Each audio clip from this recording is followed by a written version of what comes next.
to another video.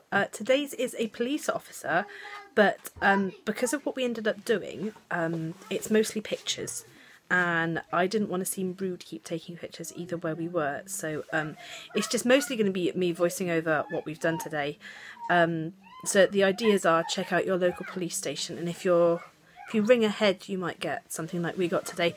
We didn't ring ahead, we took a chance, and they luckily had someone available to speak to us, which was really, really lovely. So I'll get into the videos and the pictures now, but here are some role-play police ideas. So Rosie insisted I colour it in, but she was willing to wear the police hat today, and we also did some role-play where I was a thief and she arrested me, and she was a thief and I arrested her, and vice versa.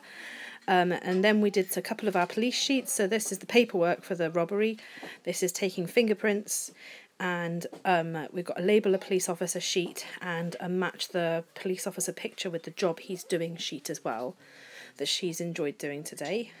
There's the labelling one. We did a couple more replay things. She just wanted to handcuff me to her half the time, so it wasn't that easy to do much with her when you're attached to her. And then we just talked about how important it is to be healthy as a police officer, because you've got a lot of walking around to do. So here's some pictures of her at gym staying healthy.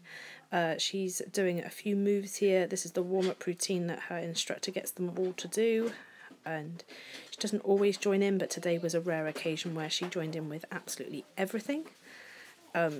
She looks far more nimble in these pictures than she actually is.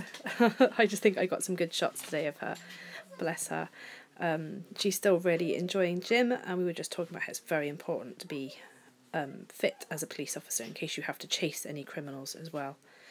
So then we took a walk into our town, to our central police station, and I took a picture of her outside thinking that's all we'd get. We went inside to ask whether we could speak to anyone and ask some questions, but we weren't expecting much to come of it because we hadn't given any notice. But the guy behind the desk managed to find a lady who was absolutely lovely. She came and spoke to us. She brought a vest down. The man, Phil, he brought a hat for Rosie to try on, and he showed her how to hold it correctly.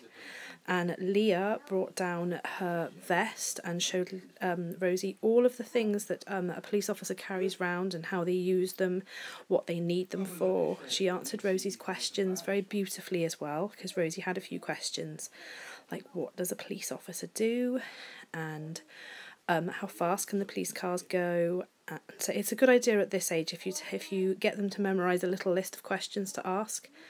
So it makes it sound like they've come up with these ideas themselves. She did want to know all these things. She wanted to see the handcuffs. She wanted to know what a real pair of handcuffs looked like. And that's her holding the hat correctly, by the way. That was the guy on the desk who let her look at the hat. And then at the end, he let her go into the police tuck shop as well and gave her a little packet of sweets.